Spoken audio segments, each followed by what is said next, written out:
पश्चिम बंगाल में करारी हार के बाद अब ममता बनर्जी कांग्रेस और वाम दलों से बीजेपी के खिलाफ जंग में मदद मांग रही हैं।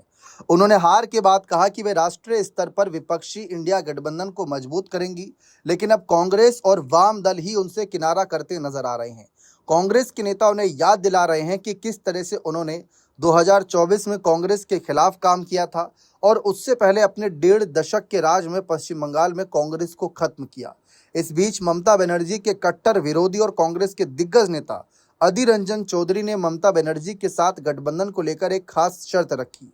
अधीर रंजन चौधरी ने ममता बनर्जी के हाल के बयानों पर प्रतिक्रिया देते हुए उन पर निशाना साधा और कांग्रेस के साथ गठबंधन के लिए उनके सामने एक शर्त रख दी। जो शर्त है वह सुनकर आप सब भी चौंक जाएंगे।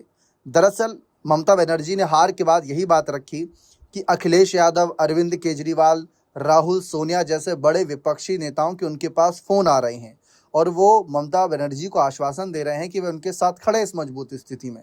जबकि पश्चिम बंगाल में देखें, कांग्रेस और टीएमसी में 1% नहीं बनती। अब इसी मामले पर शर्त रख दी अधीर रंजन चौधरी ने कि अगर ममता बनर्जी इंडी गठबंधन की एकता को मजबूत करना चाहती हैं, आगे नेतृत्व करना चाहती है या जो भी उनकी रणनीति है, उसको लेकर एक शर्त रखी। अब शर्त सुनिए। अधीर रंजन चौधरी ने ममता बनर्जी की पार्टी तृणमूल कांग्रेस के सामने शर्त रखते हुए कहा कि अब ममता बनर्जी सबको बुलाने की कोशिश कर रही हैं, क्योंकि उनकी ताकत अब नहीं है कि वे अपने दम पर सब कुछ करें। उन्होंने फिर भी कांग्रेस का जिक्र किया है। तो इस मामले पर जो है अधीर रंजन चौधरी कांग्रेस की तरफ से कहे कि वो पीछे नहीं हट रहे हैं। अगर साथ देना चाहती हैं ममता बनर्जी, तो राहुल गांधी को इंडिया गठबंधन का नेता माने और उसके बाद गठबंधन के लिए दरख्वास्त करें, उसके बाद सोचा जाएगा।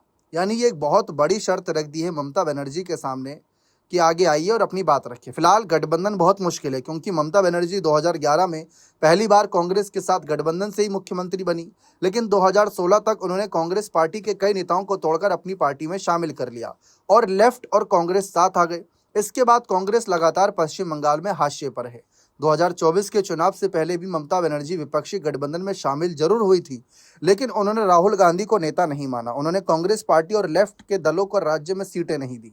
नतीजा यह रहा कि ममता बनर्जी के खिलाफ कांग्रेस लेफ्ट ने उम्मीदवार उतार दिए। बहुत मुश्किल है ये गठबंधन। फिलहाल आपको क्या लगता है, क्या ममता बनर्जी गठबंधन को सचमुच मजबूत कर देंगी? अपनी राय कमेंट सेक्शन में अवश्य रखिएगा। बहुत बहुत शुक्रिया।